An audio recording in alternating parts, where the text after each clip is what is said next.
Hey everybody, this is Let Me Know How It Is, a podcast about all things geek. Today we're exploring representation in comics. If you're new to the show, welcome. We'd appreciate it if you follow us on social media, and don't forget to hit that subscribe button as well. Thanks for listening.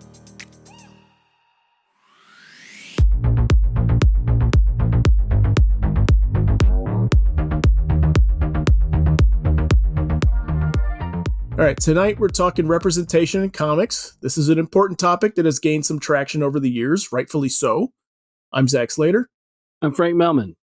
I'm Tommy Smithereens. I'm Clifton. All right, so let's dive right in.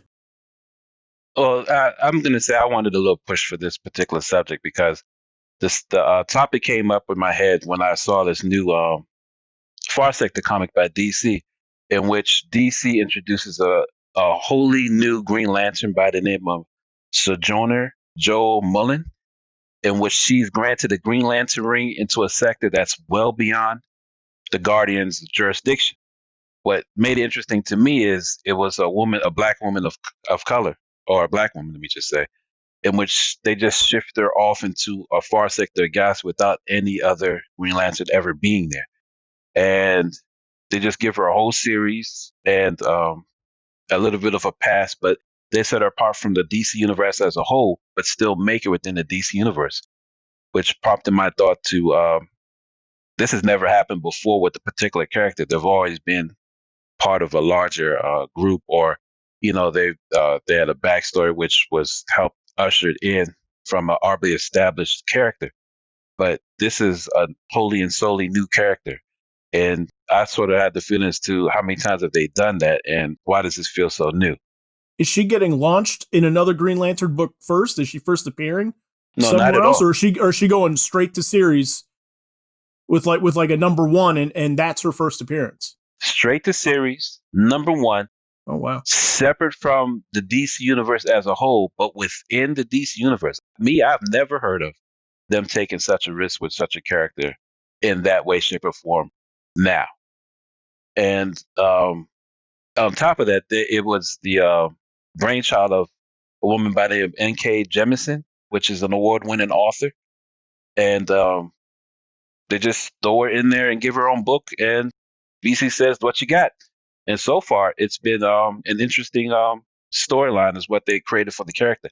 But I just found it to be weird that they didn't attach it to anything at all, especially in an established DC universe, which was strange to me because they've never done that with any other Green Lantern character. Mm-hmm. You know, even with John Stewart, there's been Hal Jordan, even what's his name, Baz. What was the Baz Simon? Is that his name? The guy with the gun? Are you talking about the Muslim one? Yeah, the Muslim one. Even yes. He was ushered in with Simon Baz. Simon Baz, thank you. Yeah. He was ushered in too. And then even with the teenage character, Jessica Cruz. Jessica Cruz again, ushered in. She wasn't wholly new. She was ushered in again from the Green Lantern lore, which made her into the character we know nowadays. But this was separated all in itself, just her utilizing her power in a world that is what the background of the book is. She's sent by the Guardians to uphold justice and law in a world that has never seen lawlessness for 500 years. And it's in a metropolis of 20 billion people. And for some way, shape, or form, they have a murder. And they don't know why, because they've had such a 500 years of peace. Right. So the Guardians feel they want to test her out by sending her into a place outside their jurisdiction to see how she's going to manage this really in-depth detective case. And that's how they introduce it to the DC universe. Yeah, it's part of the Young Animal imprint, right? It's part of with Young Justice and Naomi and the Wonder Twins. Okay, I see. So like okay, that's what you meant when you said it was not in the DC universe, but in the DC. Okay, so I understand. I didn't even know Young Animal was still an imprint going on right now. Okay, yeah. Yeah, it's kind of like they were doing this stuff with Doom Patrol and Shay the Changing Girl, and then it was Cave Carson has a cybernetic eye and all that stuff, and then when Gerard Way was kind of running that imprint, right? Yeah. And then Mother Panic and stuff, yeah. And then Bendis came in, and basically, like I said, it was like Wonder Twins and Young Justice and Naomi. Yeah. In fact, Jamal Campbell, the artist for Naomi, came over and did this particular book. Okay. So it's a good Yeah. looking book. Oh yeah, it's a very nice looking book. And rumor had it that some people believe this would be the book that is going to be the DC, the Green Lantern show that's rumored to come out of HBO Max, because no one has any insight on what that is exactly. But the way that it's shaped in a world completely devoid of other superheroes would make it work in that regard. Yeah, it's definitely different from the idea, because normally, like you were saying, Tommy, the idea that, any other time a Green Lantern's rolled out, they're rolled out in a Green Lantern book or an event. Like Jessica Cruz was in Justice League when they were having the Darkseid War. That's basically where she starts out, and then eventually she gets folded into, like, after Rebirth, there's like a Green Lantern book with her and Simon Baz, and then there's Hal Jordan's kind of Green Lantern book. But it's kind of it's a definite statement to basically put a big stamp on it and say, well, this is Green Lantern, in this far sector, and it's not, like you said, it's not tied into, there's no like backdoor like they do with other characters kind of pilot for her. It's just sort of like, no, here's your book. Yeah, wholly and soul. Yeah. Yeah. So it's when they must believe in it. Yeah, I'd say, yeah. it's one of the things where I haven't read it yet. I'm looking forward to getting to it at some point, but I haven't. As we talked, there's so much stuff. But I do like the idea of just being like, no, it almost to me sounds like Voyager, in a way. Yeah, I see that. Like Star Trek Voyager, where they're kind of like in out, part of space where no one's ever really heard of the Federation or anything else. And now you got, does it in the book itself? Does it go into her background as to why the Guardians chose her, or they have not gotten that yet? Well, they're guided to it in a way, but they haven't really in depth. She does have a little bit of history with them. It's almost mirroring the fact that she doesn't trust the Guardians because they have an underlying message. So she jumps at the idea of having to work using the Green Lantern power without having been under their guidance, so to speak. At least that's what's been told to me. I've only glanced at the first pages of it, but they're trying to make it more, I think, trendy or just certain aspects of it deal with today's society, in which it's like, I guess, a person that doesn't really like working with law enforcement, but being that they can make their own decisions without the guidance of, I guess, influence, that they're able to work within law and have justice in it or whatever. At least that's the cliff notes is what was told to me. I haven't really completed the first issue yet. Okay. Yeah, it's interesting because Green Lantern, I think, as far as DC goes, has like been the vehicle for a lot of representation, right? Because you have Jon Stewart and everything, and like we were saying, Jessica Cruz and Simon Baz and everything. But like a lot of people forget that Kyle Rayner, like his father is Mexican American. Okay. And there was one more I had in my head that I'm blanking on right now. Alan Scott. Yeah. When it was revealed, I guess was it New 52 at that point when they revealed that he was a gay man? Well, it was. I don't know if they got to New 52. As far as I know, it wasn't done until they did the Earth 2 stuff, when they basically they wanted to do like the Justice Society characters, but they didn't want to do them. They didn't want to be so. It seemed like they didn't want to be so tied down to World War II.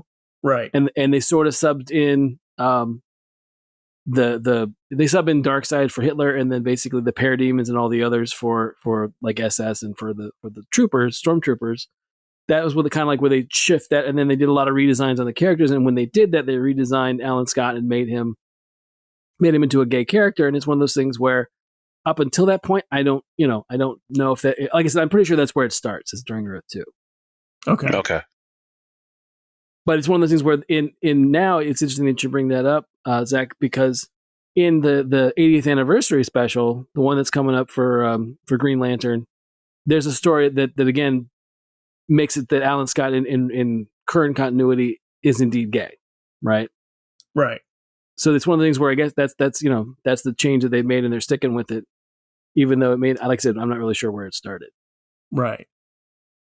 No, it's like the thing I've always thought too is that like I like Hal Jordan a lot. I think he's a fun character in certain people's hands and everything. But we've always talked, Frank and Clifton, how like DC had a real chance with Jon Stewart when Justice League Unlimited was going on, right? And you guys were telling me that like the people would come into the store Yeah, we both And worked in a comic shop at Yeah. the time. Together in the same shop. Same Right. comic shop.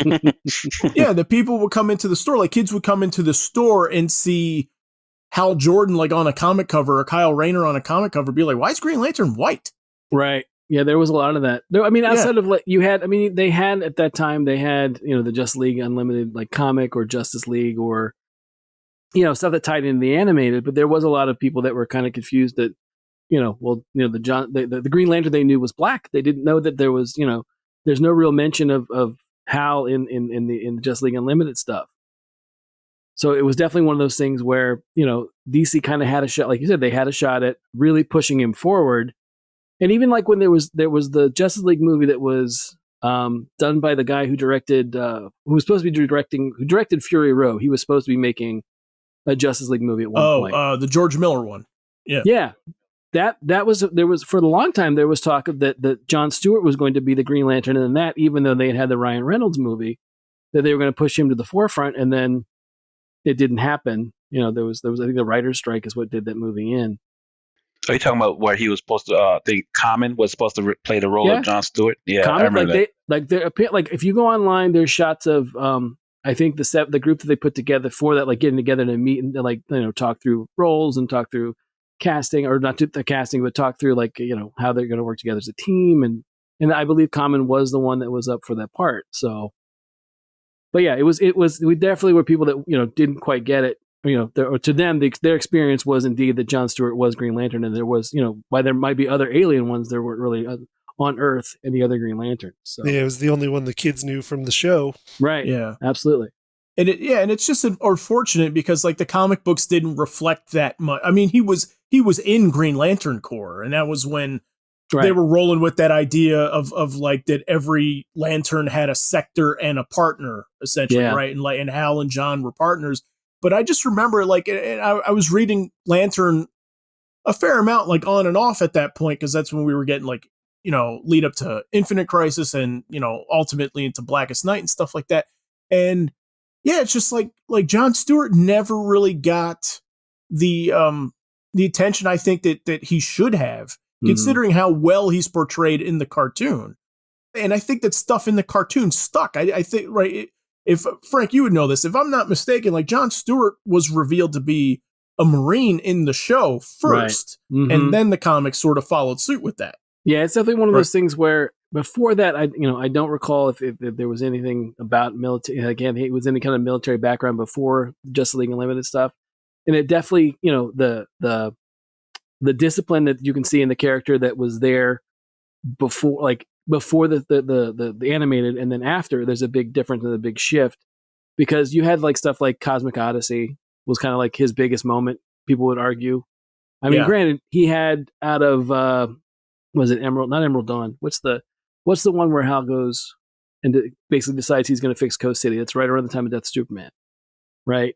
Mm-hmm. So out of that is when you have Mosaic, which is Jon Stewart's only real Green Lantern solo series, which Tommy and I have read, right? Yeah.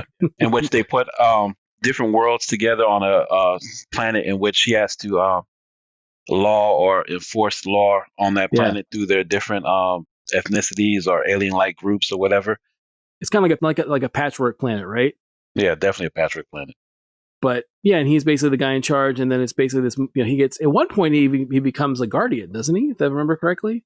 Yeah, they elevate him to a different status. That's when they were given like honor guard or different lanterns had certain status, and he is elevated to that status at one point in his career, at least. But I thought he was also considered an architecture too. Wasn't he architecture? The character? An architect? Yeah. An architect, yeah, I'm sorry. Yeah. But they definitely fleshed out their character enough to give him more grounding to be part of the Justice League. Right, Frank? Sure. Well, I mean, the other thing about it that I think is interesting that I read all the Milestone comics with Static. I read all of them, but I didn't watch the show all that much.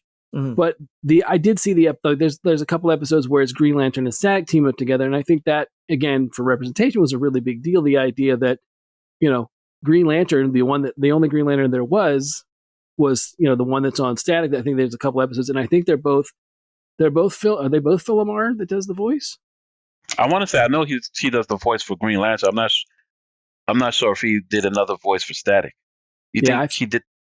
I thought he did. I thought he was Static's voice, but I could be wrong because he did. He does a fair. Because I thought it was. But anyway, it was a cool. They're good episodes to see them together because again, I don't feel like, especially in animated stuff, there wasn't a lot of characters of color. Super Friends tried to do that with Black Vulcan and El Dorado and Samurai, but they're pretty they're pretty much representations that are they're pretty stereotypical. They're not real. Right. Nobody has powers that doesn't that isn't sort of tied to a culture that they're part of, and that's kind of weird.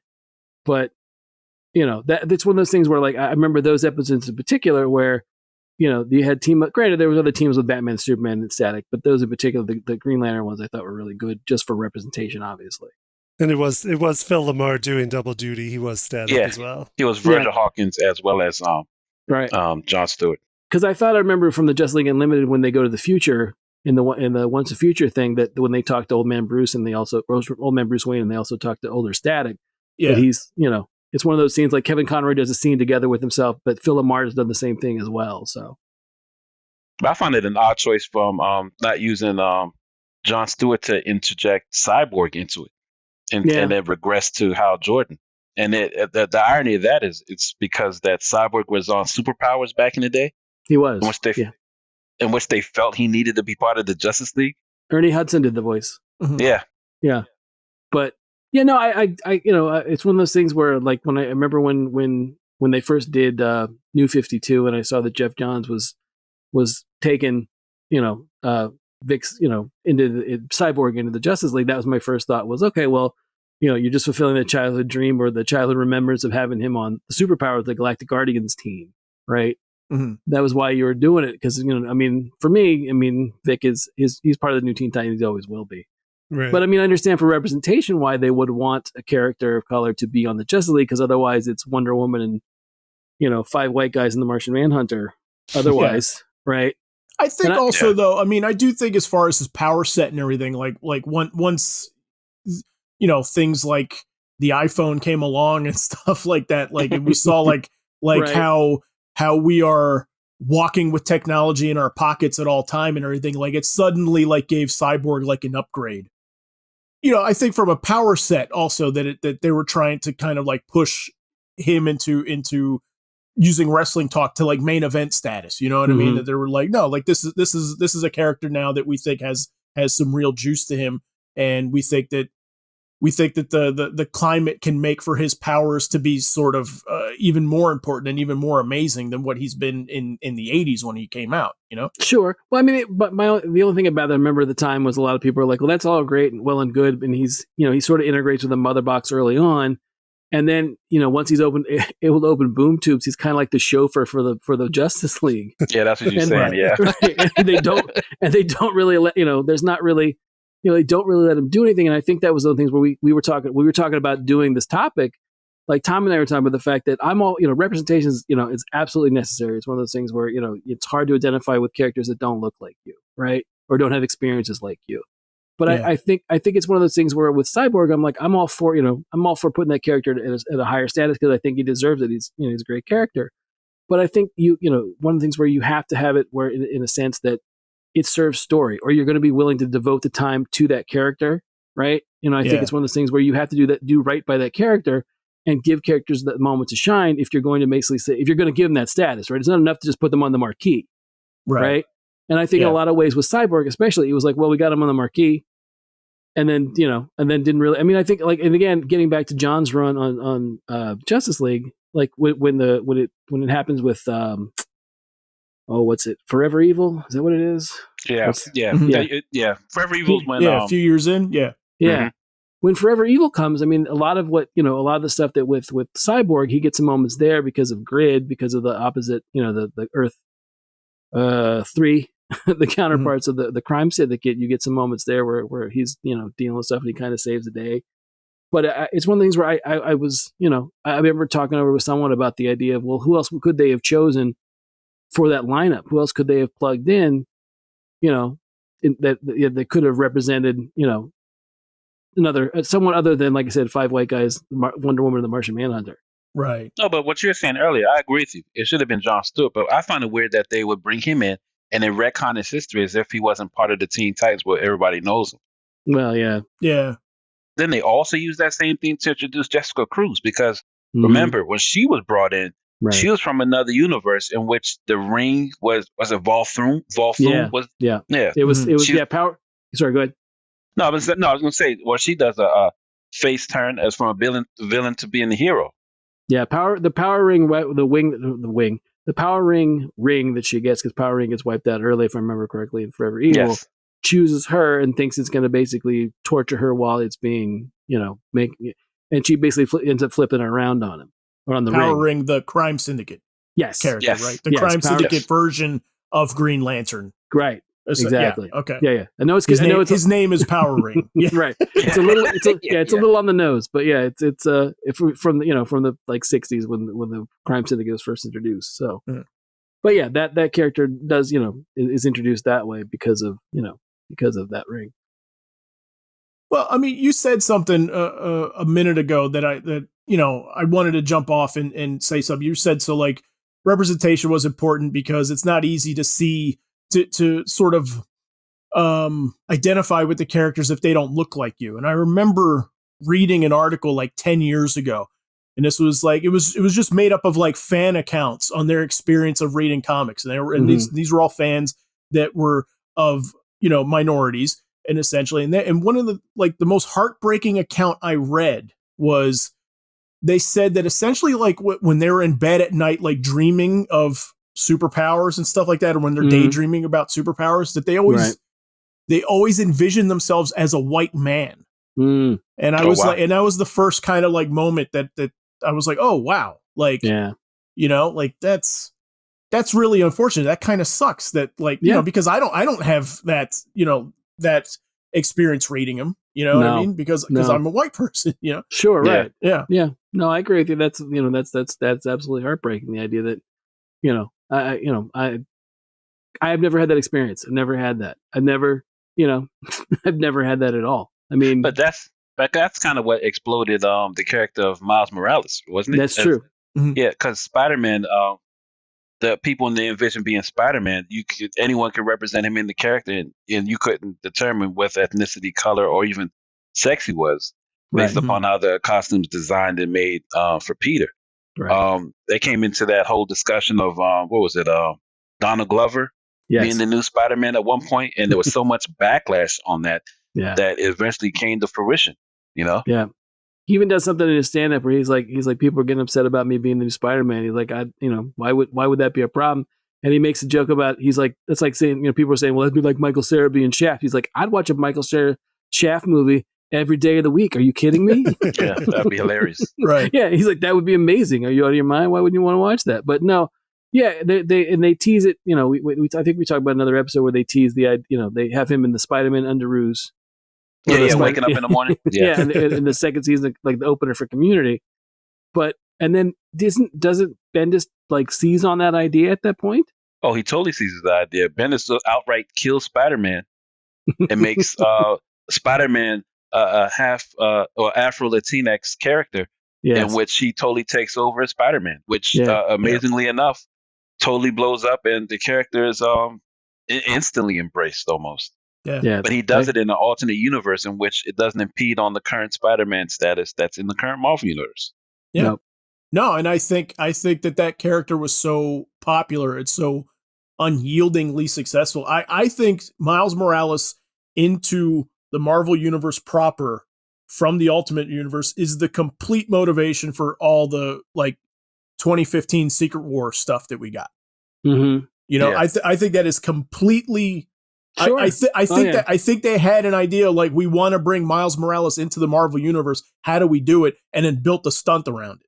Yeah, Hickman probably. Yeah, Hickman. Well, I mean, it's interesting you say that because reading, Tommy, you and I read those Avengers books leading up to Secret Wars, and it's definitely, we've talked about it again in another episode. The idea that it's Marvel's doing Crisis. Yeah. Marvel. Hickman was like, okay, let's do it. Basically, someone had to say, well, we're going to do Crisis on Infinite Earths at Marvel, and we're going to look at everything we've done from alternate worlds. And I would, which leads into like the Spider-Verse stuff, which is basically a spider crisis, where all the various, Dan Slott did the same sort of thing, where it's various, versions of Spider-Man throughout the multiverse. But basically with Secret Wars, it's the culmination of all that stuff in Avengers, where you have like, the worlds are starting to merge, and you basically have 8 hours to choose. Basically, are you gonna let your world be enveloped by another world and be basically wiped out of existence? And the Avengers and the Illuminati, to a bigger sense, basically have to deal with that. But I agree with you, Zach. The idea that it has to be, that had to be a mitigating factor was the idea of how in the world are we going to make it palatable to get rid of the Ultimate Universe for now, because nobody really wants to do anything with it at the moment. And how can we get Miles Morales into the main Marvel universe? Right. Yeah. And it's awesome he's there. Yeah. It works. Oh, it totally works. Yeah. It's it's great. Even to the point of, the fact that if you, without spoilers, if you've not played the Spider-Man PS4 game, they do a great job of integrating that character in there as well. Wouldn't you say, Tommy? Yeah. And what I love about it too is that that they didn't overthink it. They didn't be like, well, who's Peter Parker going to become and all that. Like they didn't rename. No. He didn't become a different character either. Nope. There's just another Spider-Man. There's just two Spider-Mans in the Marvel universe, and it works fine. And I love that Marvel does that. Yeah, there's no Scarlet Spider situation. There's no, clone. Yeah, no, none of that. Yeah, that didn't go so well the first time. Not really. Well, I mean, they got a lot of pub at it. They sold a lot of books, but yeah. But no, what I like about it is the idea that as Tommy was saying, Bendis outright, spoilers, kills Peter Parker in the Ultimate Universe. He has a good death, quote unquote, and then they bring in Miles, and Miles is just such a great, earnest character that really admired what Spider-Man did and wants to keep it going, right? And I think that's if you're doing a legacy character. Now, mind you, I'm of a mind that, and I know people always throw this out there. Well, it's so hard to get people into a new character. It's so difficult. It's so difficult. But I think with representation, while I love the idea of Miles Morales Spider-Man, he's an awesome character, and I'm a huge fan, and I love the idea of, a Far Sector Green Lantern being far and away from the rest of the DC universe doing her own thing. Those are examples of characters that were, at one point white, and now they're being, I think it'd be better if I'm a much more of an idea of I think Naomi's a great example, right? Where basically it's a character unto herself. It's not a legacy character. It's not a character that's taking a name from somebody else. They're doing their own thing. And I wish that we got more of that as opposed to just sort of I don't know how to explain it to you. I mean, I don't even know how to articulate it properly. It's just the idea that I think there needs to be more original characters of color and, of different, ethnicities.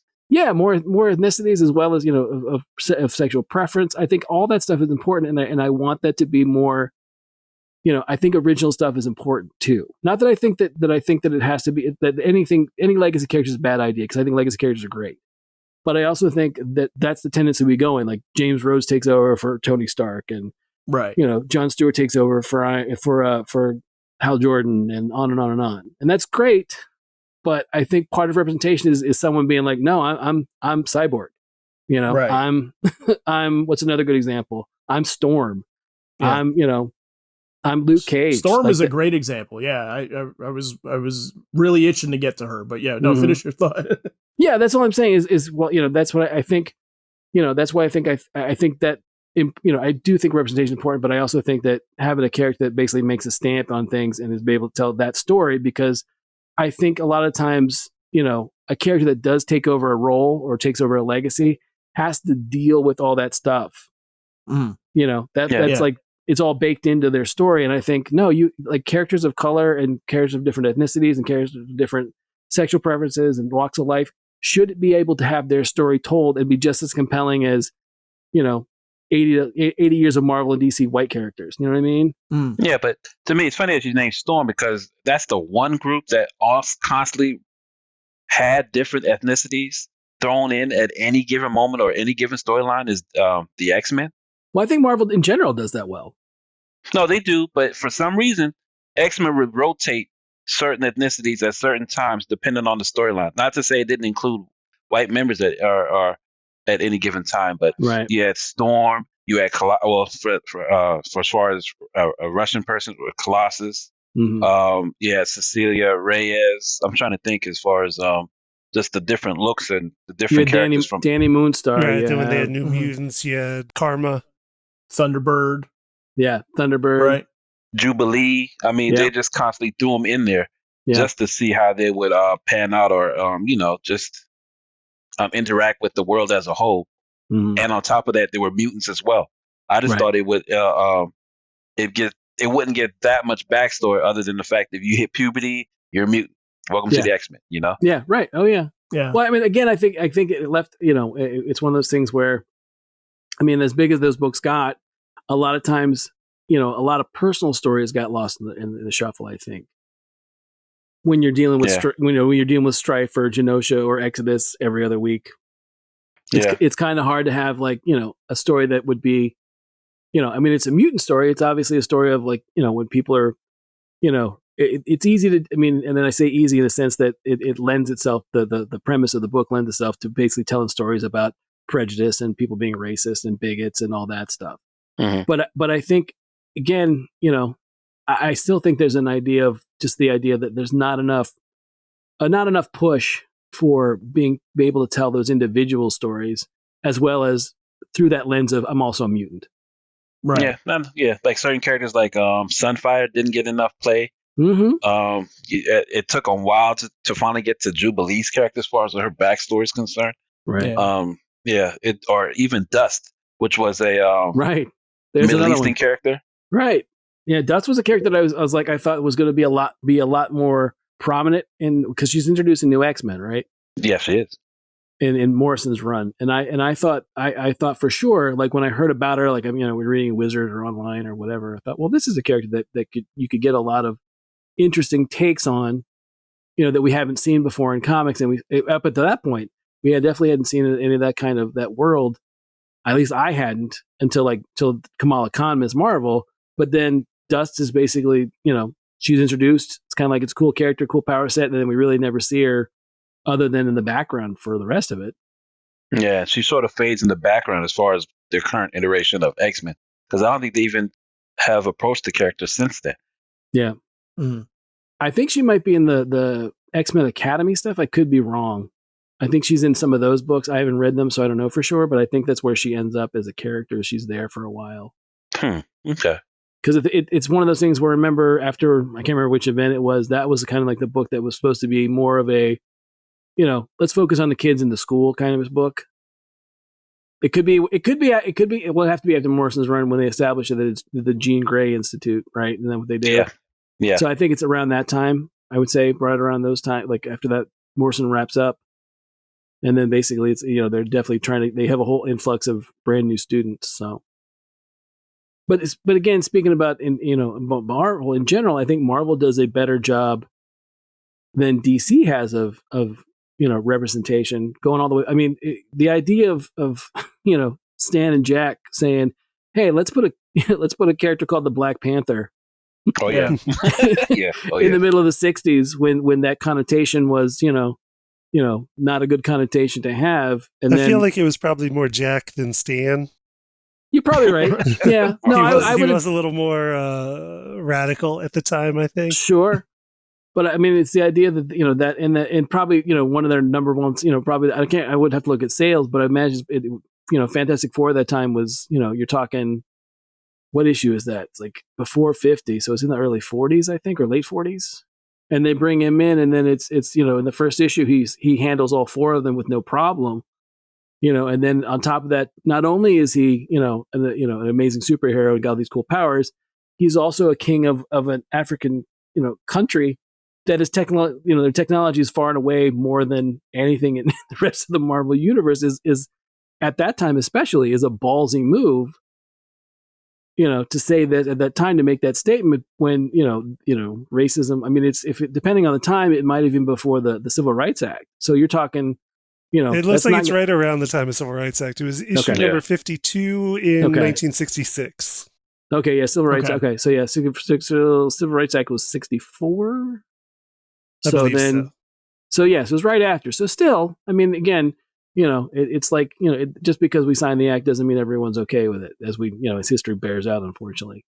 But, it's one of those things where that at the time was a ballsy move. And I think it's one of those things where you don't really have that equivalent at DC at the time. Right. No, not at that time. I think best is what?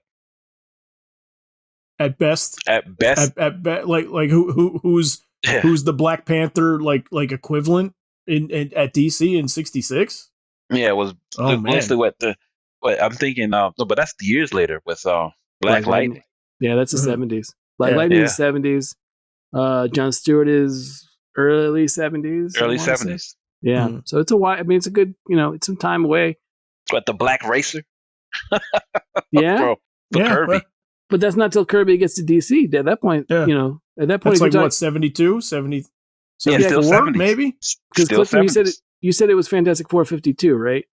Yeah, that's correct. Okay, so that would mean that they have another, Tommy, it's another 50 or so issues before Kirby leaves Marvel. Yeah. So, Black Racer is important, or Viking. Isn't he one of the Forever people? Yeah. Right. Yeah. Oh, yeah. But even those characters don't have the same, they're not, there's no equivalent at DC. No. DC didn't have that. At least not notably. No. Yeah. No, they don't. No, I just but going into Black Panther though, I mean, I just think that it's so cool to see that at a time when people were so afraid to make a big budget action movie with a black protagonist because they were like, it's not going to be successful and nobody's going to go see it. And for Black Panther to be this monster hit that was, to me, like it's not unlike comparing it to Batman 89 when it came out. Like it was, to me, it was exciting to see Black Panther like merchandise and t-shirts and sweatshirts like on people that like grown men like walking around with this. Right. You know what I mean? And it just like, it was just so cool to actually see that happen. I think for a character that I think if you said Black Panther, people would have thought the 60s organization. Right now, it's like, you're thinking the superhero. Sure. Yeah. Indelibly now, without a doubt. I mean, going forward, there's no doubt that, the idea that Wakanda is like in pop culture, like known in pop culture. That I could say Wakanda on the street. Right. Right. And everybody knows what I'm talking about. Sure. Yeah. Definitely. But that's like that to me. That's I mean, obviously that's one of the biggest. And then of course, to me at Marvel, the next one is obviously Luke Cage. Right. Luke Cage is the one that sort of comes out of the blaxploitation stuff in the 70s, and not that T'Challa is apologetic for anything about his his personage. Luke Cage is even further, where Luke Cage is like, just lets it all hang out. I'm like, this is who I am.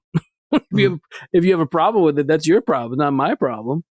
It's if you read those, it's like, I mean, they almost set him up in a Philip Marlowe type esque situation where he's got an office in Harlem, and you basically knock on his door, and you give him a retainer, and he does what he basically solves your problem. I mean, those are what those early books are like.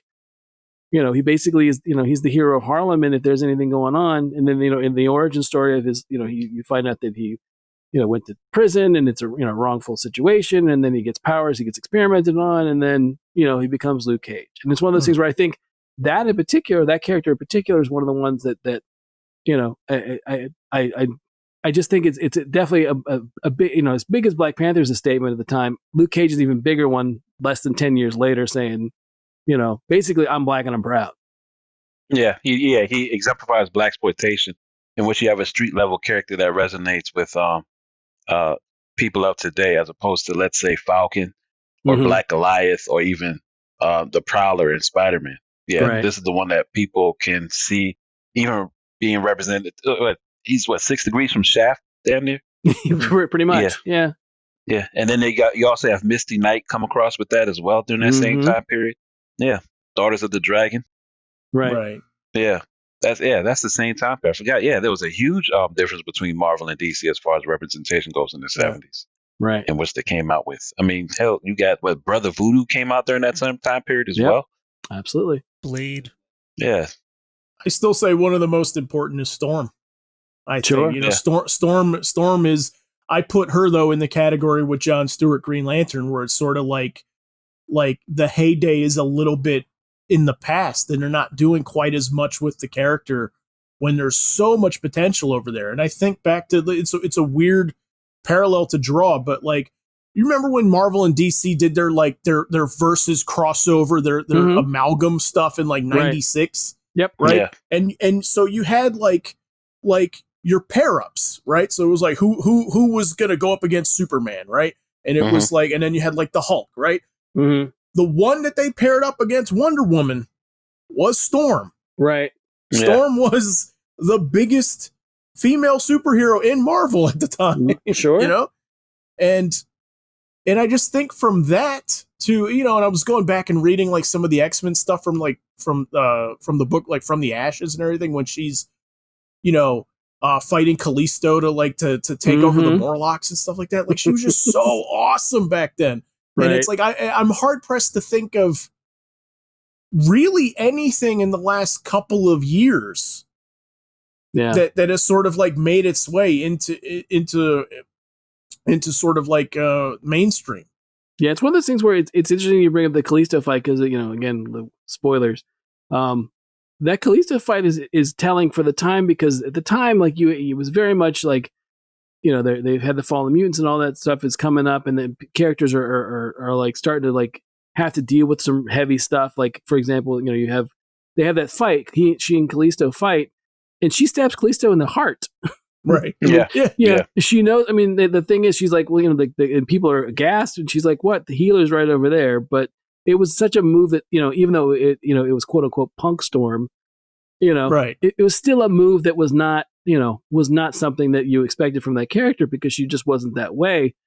And then another thing about that is right around, I think it's like 202 or 203, is the one where she challenges Cyclops for leadership of the X-Men. Yeah. Like, basically, she's tired of Scott effing up and being, can't decide what he wants to do, can't decide where he wants to be, and she's like, "Fine, let's go." And right.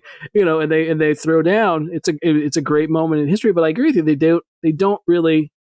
I don't know if it's just they don't let her do, like, they don't know what to do with her, or they don't want to do stuff with her, or they're kind of cool having her in the box that she's in. Right. Well, the last pivotal thing that she did that made it monumentous was when she married Black Panther. Yeah. After that, she really got shoved on the shelf as a result of any. Yeah. Yeah, I mean, it's one of those things. I wonder if it's just like that. Like, no, like, is there anybody that just doesn't have like a unique take on her at the moment? Could be. I mean, they gave her a solo book that I know that was out, but I didn't do a chance to check it out. But she had a solo book for a little bit, and she's had like a mini series here and there, but not anything along the lines of. I mean, it's one of those things of, as much as I like her as an X-Men, it's one of those things where I think of like when Bendis was putting together New Avengers, why wasn't she mentioned, or why wasn't she on the roster? Right. Because I think she would have been, like you said, she's a preeminent, especially at that point, she's a very preeminent, female character at Marvel. People know her out of the comics. They know her from the 92 X-Men animated. They know her from the X-Men movies. She's a prominent character that could have got a big push by being in that book instead of, like, say, Wolverine. Yeah. Well, yeah. Funny thing to pull out. When the X-Men movie came out, and I was really into reading like Roger Ebert reviews at the time, and like he didn't know who the X-Men were and everything. And it's just funny that you compared her to Wolverine, because that's exactly what he did. He's like, I never understood this. He's like the woman that can control the weather, right, is somehow not as popular as the guy with knives in his hands. Like, who cares? Like, that's not interesting to me. Like, right. No, I remember it was the weirdest thing was I remember reading the article, not an interview, but a review of X-Men by Stephen Hunter, the thriller writer. He was working for the Post at the time, and he was Washington Post, and he was writing an interview about it, or a review of it. I'm sorry, but talking about the same thing, where he was kind of like he didn't for whatever, he couldn't wrap his head around the idea of mutants at all, and didn't understand how it was possible that you would control the weather. And I'm like, you're being too literal, guy. It's just just accept the fact, it's the world that you're in. I mean, things happen. But I've always, I agree with you. I think it's one of those things where I at the moment, I guess no one really has, a unique enough take on her. But I think as a character, there's just so much there that you could do, and so much there that you could, utilize. and the other thing is that she has cachet as a character. But again, getting back to what I was saying before, if you look at Marvel's representation of characters of color, that's Black Panther, Luke Cage, and Storm. Those are 3 characters that are not legacy characters at all. Yeah. Right? Yeah, that's another thing that I think is, again, getting back to my point, was I think that's important because, if you say, well, there's Luke Cage, and even it extends to Falcon. Like Falcon was, when Sam became Captain America in the comics, there was another Falcon that came in that was, I think he was Latino, I think. Yeah, he was Hispanic. Yeah. Yeah. That came in, and then the idea of, that's even rare, the idea of a character of color being their own thing like Falcon, and then having someone else and extend their legacy is even rarer, wouldn't you say? No, yeah, I definitely say that. Usually, they're usually a side. Well, yeah, they usually stem from another character, but wholly and solely to have an original character of color is a rare feat in itself. Right. There's of course exceptions. Like I love Mr. Terrific, right, in which he's definitely a legacy character, but it came from a character that I didn't even care for. Right. Well, no, it's one of the things where it's like when you say Mr. Terrific, I don't think, again, I think we talk about this in another episode.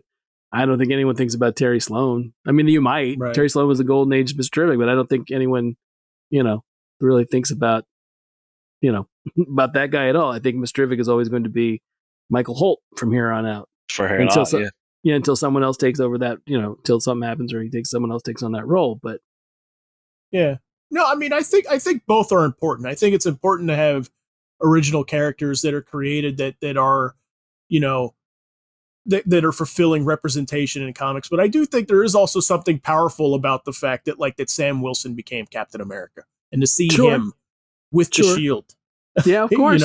Which I think people are going to lose their minds when they see him suit up. Like I am so excited for when that first set leak comes out of him in the Captain America costume. I cannot wait for that. Well, no, I know. I agree with you, but I think people are going to lose their minds positively, and I think people, unfortunately, are going to lose their minds negatively about that too. Yeah, it's coming. Sure. All of it's coming all at once. I for one, that's one of my favorite moments in Endgame is the fact that transition happens, that he's given the go ahead, given the blessing, and saying like, no, you could totally do this. I think that's a great moment. I think it's necessary too. Again, it's a moment that should definitely happen, but.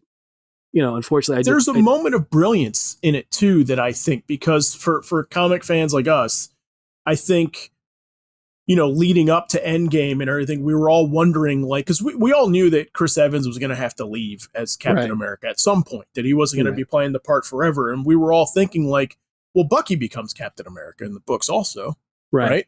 But so does Sam Wilson, and it was like when they're both there and they're both close to him, and it was sort of like, who's going to take up the mantle? Like, what's the movie's going to do? And for that scene in Endgame to essentially have Bucky in on it, right, to essentially sort of like he knows to kind of like, for lack of a better term, like co-sign on it, be like, no, it's yours. Like I think it's really, really cool. Yeah, oh no. No, I think another character where legacy is important is who we mentioned before, Kamala Khan. Mm-hmm. I think her being a legacy actually is a big part of that story, especially where, the Miss Marvel, Captain Marvel character has become sort of like the female Captain America in essence. Like her military history is a big part of it. Like she represents a whole another aspect of American dream. And I think that Kamala Khan then being a legacy to that is kind of a way to be like, this is America. Like Kamala Khan is America too, because that's part of America. Right. Yeah. And I think the legacy works very well there. Yes. No, I've said plenty of times how much I like Kamala Khan. I think it's a great character. I think they did, it's one of those things where they nailed, that experience of wanting to be a superhero and then being able to be one and then being your own thing while at the same time being a legacy character. I think that's great. But it's one of the things where, again, when I was thinking about this episode, I kept thinking about one name in particular came into my mind that I thought, well, this character definitely had a legacy situation going on and then definitely got shelved, like put aside for Carol Danvers, and that is Monica Rambeau. Right. Okay. Yeah. Monica Rambeau was she's introduced in, I think it's Amazing Spider-Man Annual, like 17 or 19, one of those. but she gets introduced. She's, she becomes, the new Captain Marvel. Roger Stern takes her and puts her in the Avengers right away. She even steps up at one point. I believe she's leading the Avengers. And then, she sort of disappears for a while. And then we get Carol Danvers back, and the push is to make Carol Danvers Captain Marvel, which I'm fine with. I don't have an issue with it. I like Carol. They did, you could argue that Carol had a lot of stuff done to her character as a disservice. There's a lot of choices that were made with that character that, the character only can take so much. A lot of very awkward choices. Yeah, very awkward choices. 70s. Yeah, a lot of stuff that was just odd. She first came on the scene in Amazing Spider-Man Annual 16 in 1982. Okay. Yeah. But she, she had her, that whole book is about her, is her origin story, and she gets her powers, and then she becomes Captain Marvel, and she's Captain Marvel for a while.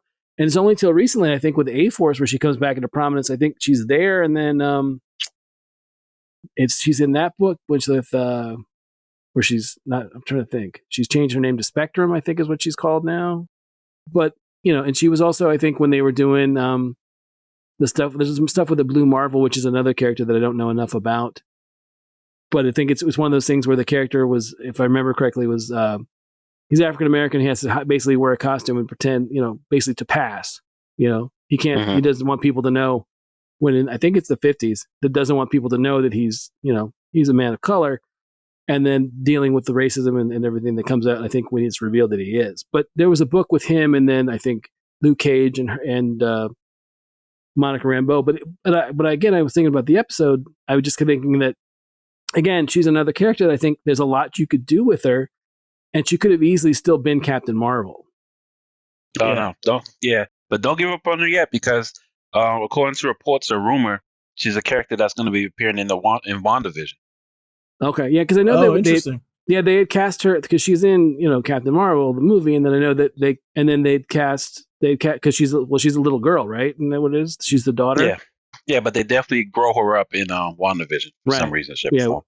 She becomes a much older character. So it'll be interesting to see how they play that. But that was one of the ones that they kept coming back to, that I thought she, for a long time she's a pretty prominent character, and then all of a sudden she's not.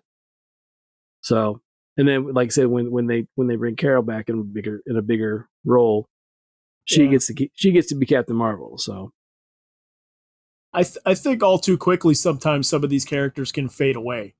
Which is unfortunate, and one of the ones that I think we may be seeing in real time at the moment is Duke Thomas, who's the Signal in the Batman books basically and everything, and he was a character that spun out of We Are Robin, which is a very, very fun book that kind of took the Robin concept and teenagers, street level in the city were sort of like using it as a mantle for good, right? They were sort of like co-opting the idea of Robin, and he was the standout character out of that book and everything, so much so that like he becomes under Batman's tutelage and everything. And I think, I don't know, I mean, there's just something about it. Like, I mean, he had a lot of momentum a couple of years back, and now I feel like he's only in the Outsiders book at the moment right now, which, I have heard good things about, but he tends to not pop up in a lot of other things. And he's one character that I think, to me, like Robin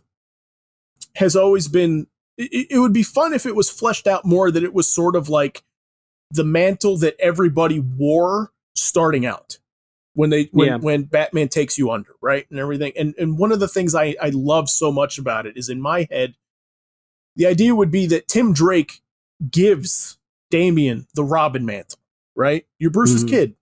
I've had this for a while. It's time for me to step out like Dick did and everything, and I'm going to be my own man and everything. This is why I always thought Tim Drake, it was a disservice to just give him Red Robin. He needed to have his sort of own identity. Whether or not that's Drake at the moment, we'll see, right? But I thought that it would be interesting. It would be cool to have Damian sort of do the same thing to Duke, right?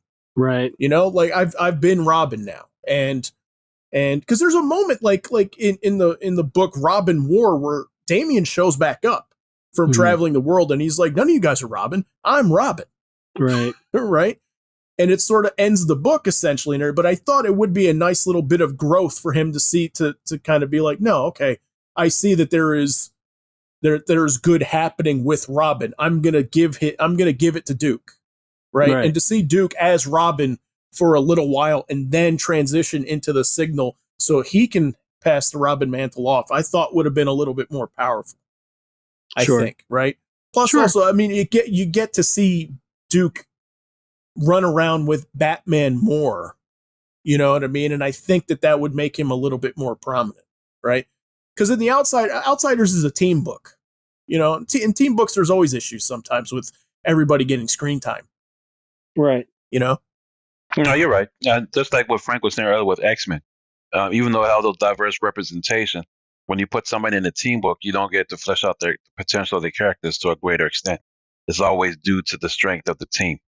Yeah. But yeah, I'm surprised you pushed the Signal out. I thought you were going to push towards Bane, in which they never really emphasized his the T-Nex background. I mean, he's from what, Brazil?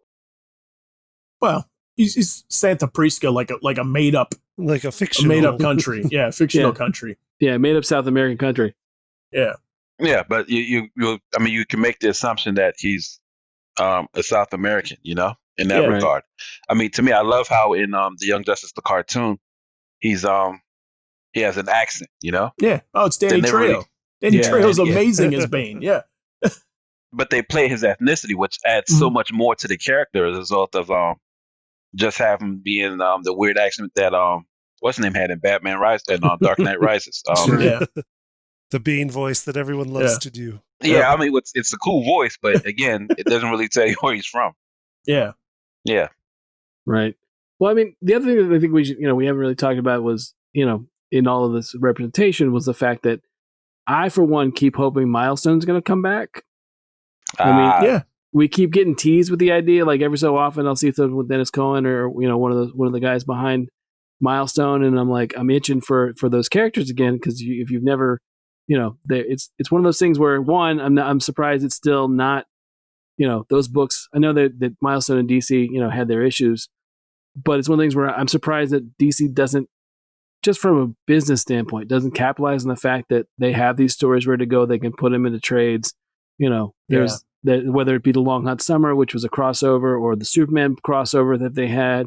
The idea that you can't just go into a comic shop and buy these trade, these stories as trades. And I'm talking like Static and Icon and Hardware, Shadow Cabinet, Rocket. Yeah. Mm-hmm. You would think also just from the sheer fact that Dwayne McDuffie, has gotten so much more notoriety since he's passed away as sort of like an important creator. Right. Unfortunately, I say that, like, heartbroken a little bit because I don't think that he wasn't alive to see like how big his star would shine. No, it was one of the things where Unlimited, he definitely wrote some of the best episodes of Unlimited for sure. Yeah. And then I think Bendis even like in tribute to him, like Naomi, when they finally revealed her last name is McDuffie. Yeah. So it's one of the things where like, people recognize how important he was. And it's even like, I remember the frustration that reading he got Justice League of America. He's finally given that. But because of like crossovers and editorial interference, he didn't really get to tell the stories that he wanted to, which is a shame because again, he wrote arguably some of the best work was on Unlimited. Yeah. So much of those episodes are, I remember I was always happy with it. I knew a Dwayne McDuffie episode was going to be excellent. Mm-hmm. I know. Me too. So yeah, no. He's invaluable to that series. I think. I think he's really the secret ingredient to making that show as special as it became. Mm-hmm. Yeah, but to me it was that's the thing. I'm like I keep hoping, and I'm that finally it's going to be all right. Where this is we finally have a street date for when these books are coming out because I remember I read all of them. I mean I read everything they put out, and it was for a long time that was. The guy that when you had, like I said, like Dennis Cohen, or you had, who else? Like Dwayne McDuffie, and you had people that were writing those books and drawing those books. They were so consistently good for so long. And then by the end, it just, it sort of, I don't know if it just sort of fell apart behind the scenes. What was the issues? Do you remember, Tommy, from Kirkman's show? The Kirkman show on Netflix in which they showed the timeline or how Milestone came to be. Yes, that one. So I'm trying to think specifically because all I can remember is the characters. I'm not gonna lie, I wasn't an avid reader of Milestone. I just picked it up because of Static, which was definitely the jump out character for that. But I just find it weird how they're not pushing him even though he had a show and he was mega popular. To me, it's their strongest Spider-Man-like character without making it feel like it's Spider-Man. Yeah, we talked about it before. Like, Spider-Man is like I think it was in the teenage superheroes episode. We talked about Spider-Man, but I mean, you've got your there's Static and there's Invincible and there's Ms. Marvel, Kamala Khan. Those books are trying to capture moments of being, what it's like about being a teenage superhero, and they do them really well. And Static is one of those great books. I agree with I was probably my two favorites, as much as I enjoyed Icon, because that was Mark D. Bright was doing Icon, was doing the art on that. But no, I mean for me it was Static. I love Static. Static was my favorite books at the time, and then I loved Blood Syndicate. Blood Syndicate was a book that was highly diverse and cast. You had a lot of people from different backgrounds and different ethnicities, basically being they were basically a gang, but they weren't a gang. Because it was one of my favorite books out of Milestone, but I read everything. I read them all. But yeah, that's the thing I keep thinking about when we're talking about, representation, the idea that as a line should be something that, I would imagine that fandom, would have no problem supporting now more than they did at the time. Right. Yeah. No, I mean, well, that's the perfect segue into starting to wrap up. So the last question I was going to ask everybody is like, which character out of the batch that we've named, or somebody new, that, if there's somebody that hasn't been mentioned, who do you think is so underutilized that has so much potential that they could carry their own series, carry their own show, what have you? Like, I can think of one that is getting due now. He's getting his due now. But I think could have definitely earlier in history have gotten more of a push, and that's Falcon. Because like in the 70s, I mean, he was a pretty important character. He always got billing on the front of a Captain America comic, especially when Jack Kirby was doing the Bicentennial Run, which is a lot of great stuff. But I think even at that time in the 70s, when you had Luke Cage, you had Blade, you had a bunch of characters that Marvel was willing to frontline, that he could have carried his own book at the time. Right. Okay. Can't wait for that Captain America movie. Can't wait for it. No, I know. I'm the same. I'm looking forward to the Falcon and the Winter Soldier. I think that will lay the foundation for that next Captain America movie. Can't wait for that. I still say Monica Rambeau. I just think she's got a unique power set. She was unlike anybody else at the time. There's nobody that really has a power set quite like hers. And like I said, she was definitely, she was on a trajectory for great things, and then all of a sudden she got shelved. I think it was whoever came on to Avengers after Roger Stern was like, that's great. I don't want to use her in my Avengers team, so I'm not gonna. And then she didn't have her own solo book. I think she may have a one shot here. I don't think she's even had a mini series, to be honest. So, she showed up in Next Wave, right? Yeah. I think she's in that too, but it's not, it's not the same thing. I think she could easily headline her own book. I really do. I think it'd be something that someone should come along and do. That's my vote. Monica Rambeau. Can I do two? Sure. Yeah, sure. I was thinking Rocket, just because of what she represents as far as young teenage African American girl. Mm-hmm. Right. We've never really seen that push from that perspective as a superhero goes. Not to say that well, to me, I think it'll be unique telling, just because it's not Peter, it's not Miles. Right. We still haven't seen that type of representation. And then I would like to say a little known one was Echo. Yeah. Maya Lopez. Yeah. Just because even though she's a woman of color, we don't really get to see disabled people who have a disability and can push that as a superpower, so to speak. Yeah, I thought her background and her push was extraordinary, and I wish Marvel developed it more, kept it going. Yeah, there's talk of Marvel.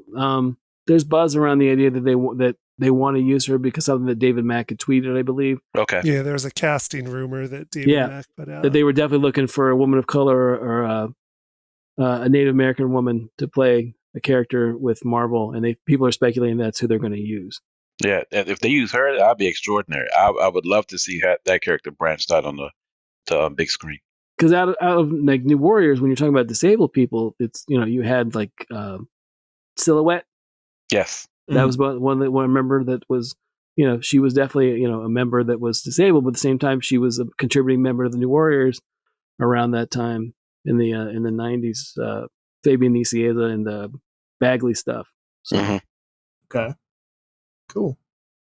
I'm gonna say one that's come up a fair amount today. Static. Static was my pick for a long time. Weird to say because it's a character that, for goodness sake, had 4 seasons of television devoted to him, right? But I still think he's super underutilized. I mean, we talk about how cool and how much Miles Morales has blown up. Well, I mean, Milestone and DC had Miles Morales 20 years before Miles Morales came out. Sure. I think there's so much potential, and that character can so catch fire so easily. I think if just give it a little bit of a push in a spot where enough people are going to see it, and people are going to fall in love with him. They really are. That and Night Thrasher. We didn't say Night Thrasher. Yes. Night Thrasher.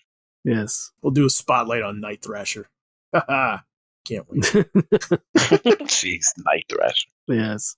All right. Nah, forgot about Amanda Waller. Oh yeah. Oh yeah. The Wall. Yeah, I love Amanda Waller. The Wall. Yes. Yeah, me too. Yes. Amanda Waller's awesome. Yeah. Yes, she is. Great. Well, Yes, I mean, we'll have to revisit this topic because there's still, there's plenty of characters we didn't get to. So if we short shifted somebody or short shifted someone, a character that you like, let us know in the comment section. We certainly didn't mean to. We just got to free talking about stuff, and this is where we are. Absolutely. Anyway, all right. So we have one last order of business to wrap up.